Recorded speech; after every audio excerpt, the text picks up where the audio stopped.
Welcome to episode number 146 of the Marine Layer podcast. We're reacting to the Mariners' first two picks, Jurrangelo Cijntje from Mississippi State, and then a high school arm, Ryan Sloan. The Mariners make their first two picks here on the first day of the Major League Baseball draft on Sunday. We'll react.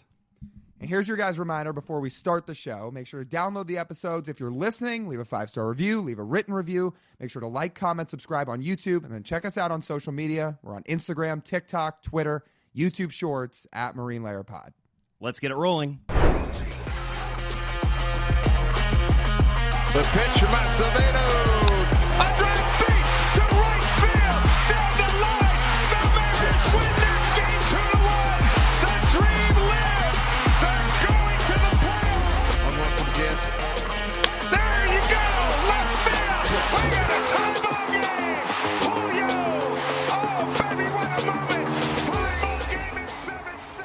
And we welcome you to this episode of the Marine Layer podcast, part of the Just Baseball Podcast Network. Recording here on Sunday evening, July 14th. The first two rounds of the Major League Baseball draft have wrapped up here from Dallas. If you're watching on YouTube, you're wondering what the heck is going on. We made a joke last week when we were hosting on the radio. We had never hosted a podcast before in person. Well, now we've made it too. We're sitting here in a hotel room in Dallas, sitting right next to each other on the couch, reacting to the Major League Baseball draft. Lyle, quick Dallas review. Very spread out, very hot. We'll give a full review on Friday's show. We'll talk a little bit more about our week, the All-Star week in general, come Friday's show. But early reviews, it's hot, spread out. Dallas could do a slightly better job with All-Star week. We'll get into that more Friday. Anyway, the reason we are sitting here in person instead of sitting in our normal setup is because, well, the hotel we're in doesn't have an extra conference room, and sitting in the same room trying to record a podcast on two different computers would be a nightmare. So here we are. We're sitting on one screen right next to each other, bringing you guys a podcast because we've got some draft picks to talk about. The Mariners make a couple really interesting ones, and we're excited to get into it. Let's talk about the first one first. Jurrangelo Cijntje. Yeah, his name's a handful. If you just look at the English of it and try and pronounce it, odds are if you didn't already know the pronunciation, you'd probably mess it up. Is it a hot take to say he's the most interesting prospect the Mariners have legitimately ever had? Ever. It's not a hot take. You're talking about a switch pitcher. The Mariners had Pat Venditti for a little bit of time. Pat Venditti doesn't have the upside of Cijntje. Not at all. This is a guy that throws 99 from the left side. 99 from the right side. 95 from the left side. Stud in the SEC. Second team All-American. Walk rate under 3. Strikeout rate over 9. Yeah, it's an interesting prospect. Most of this ties back to the fact that he's a switch pitcher. And the Mariners, Logan Gilbert, George Kirby, Emerson Hancock, all these guys they've taken in the first round over the years. Exciting, but not interesting and intriguing the way that Cijntje is. Like, this is the coolest draft pick they've probably ever made. And here's the interesting about all of this. There was a sort of an elephant from what we had predicted. We thought Trey Yesavage was going to be a Mariner. He was sitting there at 15.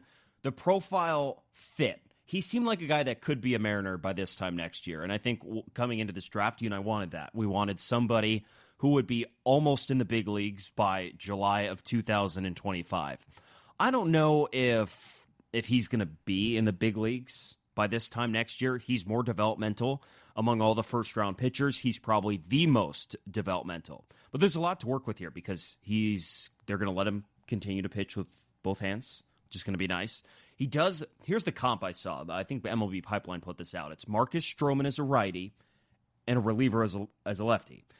So you would take that, and you're out here joking. You know, what if he goes out there and he throws 7 innings as a righty and then pitches an inning of relief as a lefty? Can you do that? I assume you could do that. I'm down. Then guess what? That's the easiest bridge to Andres Munoz in the 9th we've ever heard of. Cijntje goes 7 from the right side, pitches as the setup man in the 8th inning, hand it over to Munoz in the 9th, game over. So can he actually do that? I don't know. Because again, how many switch pitchers have we ever seen in baseball? We've seen Venditti. Venditti was a reliever. So I wonder if the Mariners have the ability to get creative with Cijntje when the time comes that he could be a big leaguer. I guess we'll find out more because he's going to do some media stuff in the next few days. He should be in Seattle in the next week or so to do his media availability, sign his contract, get out on the field, all that stuff, do his photo day. Maybe we'll find a little bit more out about it then.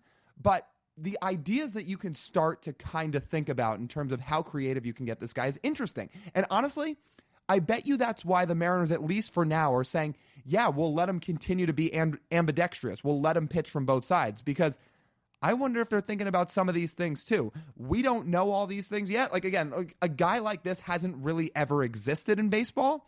So we're going to kind of have to see how his development tracks in time. But overall, in terms of the Savage thing versus drafting Cjintje, I think we both wanted to see Savage get picked. I think a lot of Mariners fans wanted to see this before the pick. But here's the thing. The idea is the same. They wanted a college arm that can track a little faster and be in that AA, AAA range to help the Mariners pitching. Because right now you have the 5 starters that are all studs. Past them, it's what? You have Logan Evans, you have Michael Morales, who's starting to throw better, and not a lot of pitching prospects past those guys. So while Savage seemed like the fit, the idea here is the same. They got a college arm, they got a guy with real upside, and if the Mariners believe Cjintje's a better pitcher than Savage, who are we to doubt them? Haven't they earned people's trust at this point with drafting college arms? Mm-hmm. And so here's the thing about Cjintje. Thinking about this, so it's almost a balance of.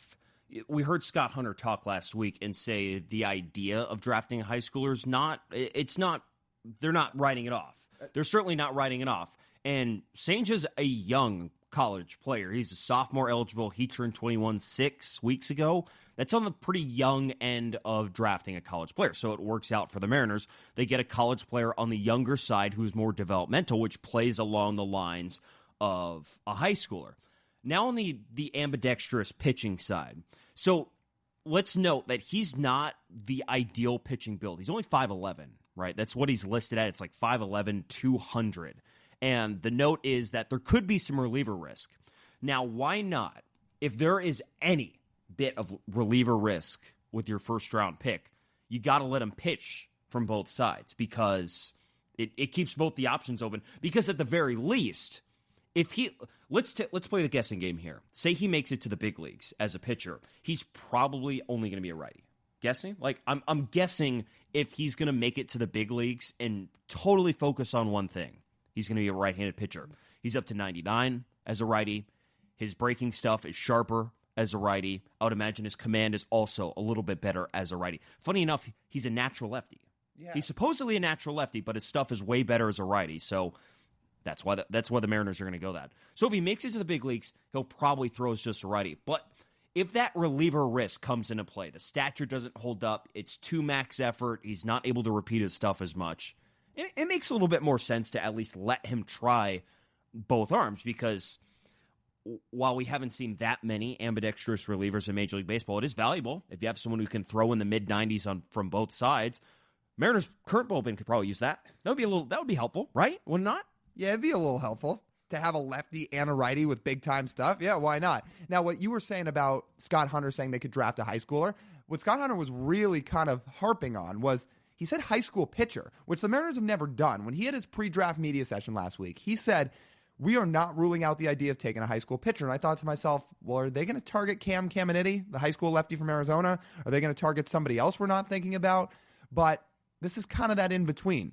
Like you said, sophomore, draft eligible, college arm, fits the college need that they had for getting some arms closer to the AA level quicker, but also young with some projectability. You know, his ceiling is not capped, that's for sure. Like, there's a lot to like about this guy. It almost reminds me a little bit different because he was a proven stud SEC arm. Remember when they took Connor Phillips in the second round a couple years ago? Rather than high school arm, it's a JUCO arm who thrown 1 year of JUCO, was 19 years old. It's not exactly the same thing with Cjintje, but a little bit like that. I think this is exciting. Again, like, let's harp on this. I think this is the coolest draft pick the Mariners have possibly ever made. Not that Logan Gilbert wasn't exciting, not that George Kirby wasn't exciting, not that Colt Emerson and Harry Ford and others haven't been exciting, but like, nobody's ever had this profile. So to dream on what he could be is really fun. And if he ends up as a reliever, and we're not saying he's going to be, it's just I don't want to call that worst case scenario, but if the scenario occurred where that did happen, then he has both options like you're talking about. How about let's talk about where he fits into the farm system now. So the Mariners, if we're talking about pitchers in the Mariners farm system, Emerson Hancock is starter number 6, and he's in AAA. He's essentially a big leaguer without a big league roster spot. So that's where his spot is. Then underneath that, you have Logan Evans, who could probably start a big league game this year if the Mariners needed him to, but he hasn't started a big league game yet. They just moved him back into the rotation. And now we have Cjintje in that spot.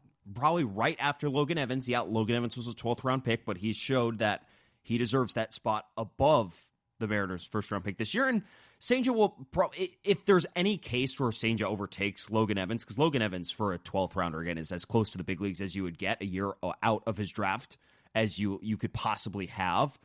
So there's that. But Cjintje won't get a full workload in a Mariners uniform until this time next year when they're actually throwing him. I think he threw a little bit over 90 innings this year at Mississippi State.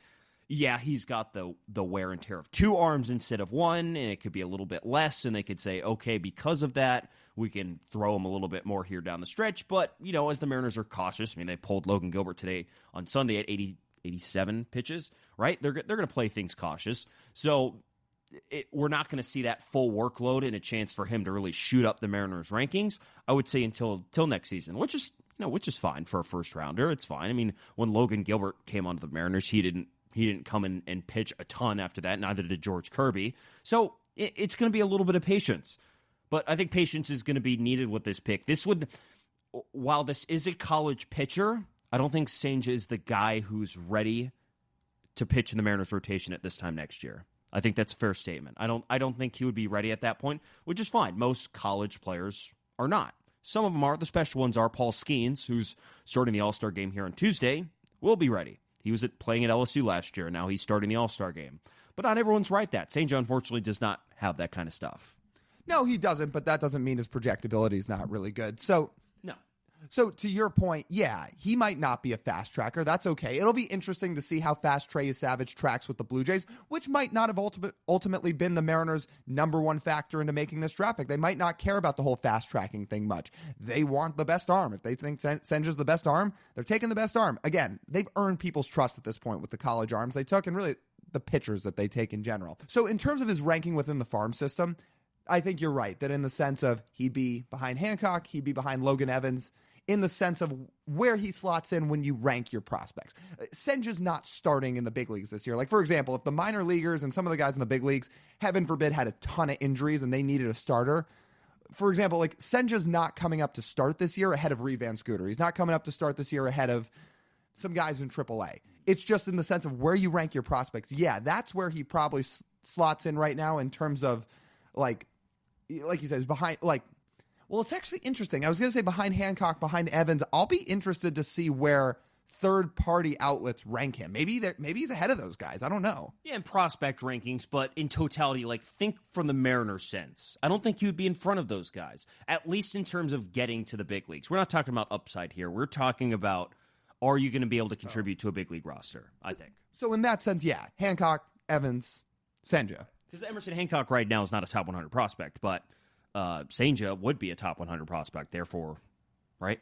Yeah. Like that would be it. And we're forgetting guys like, Michael Morales, who's had a really good season this year as a high school arm, and they're the same age right now, but Cjintje is going to be ahead of him because he'll probably start ahead of, they might start at the same level briefly before Cjintje goes to AA. But still based on draft position, that would be it. I would say this, speaking of where you're going to start, I'm sure he'll throw a few innings down in Arizona here at some point. You have to assume he's going to make some outings in Everett this year. You want to get out and see him. Get out to Everett. As somebody who's in Seattle, I want to get out to Everett and see him pitch. And imagine that second half roster. Imagine a day, let's say the Mariners are on the road. You want to go watch some baseball. Lazaro Montes is in Everett in the starting lineup. Colt Emerson gets up to Everett in the starting lineup. And Cjintje happens to be starting that day. Are you telling me you're not getting out to the ballpark for that? I am. Yeah, that'd be pretty exciting. I'm kind of jealous. This would be kind of jealous. But then again, they could go on the road. And if in Eugene or Hillsborough, I can go see him too. Let's take a quick pause here. We're going to talk to you guys about our friends over at Pagacci's Pub 85. You want to go have a good time out with your friends. You want to have some great food, play some games like pool, like darts. It's basically your one-stop shop. Head over there, Head over to watch some games. If you want to head over during happy hour, we highly, highly recommend it because drinks are $3 and $4 Monday through Friday, 2 to 6 p.m. happy hours. Again, it's $3 and $4 drinks. So all of that, games, drinks, fun time with your friends, good food, it's all over at Pagacci's Pub 85 in Kirkland. There's one other draft pick today. One other draft pick, Ryan Sloan, high schooler. Don't know as much about him, but 3 power pitches. He gets up to, I believe he gets up to 99. Illinois guy, so a Midwest, cold weather, high school arm in the second round, overslot, committed to Wake Forest. But he was wearing his Mariners cap in his post-draft press conference, so that's a good sign that the Mariners will actually get this deal done.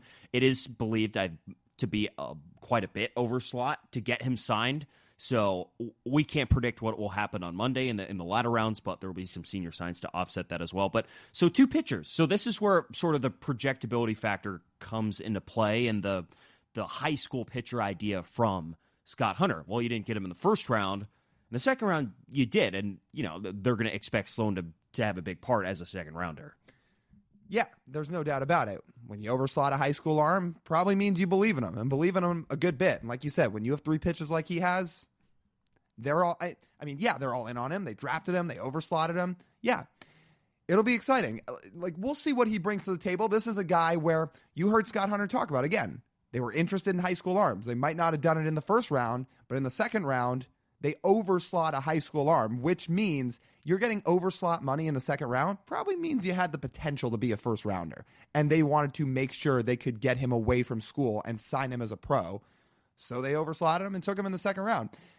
All of that is starting to build up the pitchers they have in the system because, again, you have your stars in the big leagues in terms of the rotation. You have all these star young bats coming up. You guys know all the names. We don't have to run through them all. But now they're starting to build up minor league pitchers again with real upside because now you've got, technically Emerson Hancock's in the minors, but even him aside, you've got Logan Evans. Now you have Cjintje. You have Ryan Sloan. You have Michael Morales. If you want to go way down the farm system in terms of guys with upside, Jeter Martinez, they're starting to build up their pitching prospects again. That's a good sign. I'll be interested to see what the rest of the rounds in the draft look like for the Mariners, but clearly there was a focus here on day one, and they executed it. Yeah, truly exciting. A little bit more exciting than the draft setup here in Dallas. We were really hoping to watch it. We were really hoping to watch the draft while we were here in Dallas. Flew all the way down to Dallas for All-Star festivities. Take a guess. I would guess if you're listening to this and you don't know actually where they held the draft in Dallas, picture your mind of the Dallas area, right? So we have Dallas. Arlington is right in the middle between Dallas and Fort Worth. And Arlington's where the stadiums are.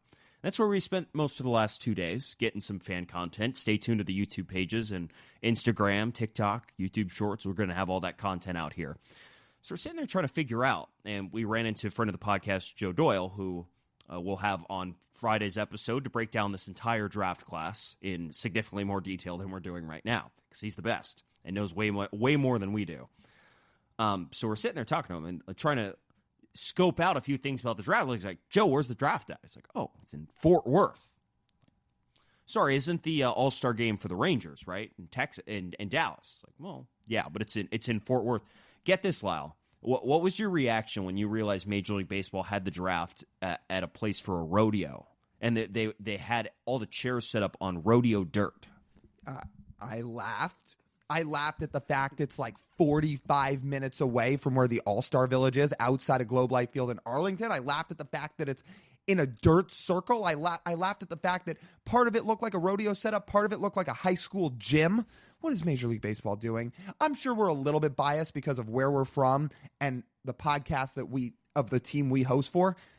Well, again, we'll get into it more Friday. Seattle did so much better of a job. Way better. Way better of a job with their All-Star Week setup and execution than Dallas is doing. I'm sorry. Like we're just going to admit it. Again, we don't want to get too far into detail about that. We'll do it more on Friday along with having Joe on. So again, we're doing this podcast. We're giving you our reaction and a little bit of a breakdown on these 2 picks.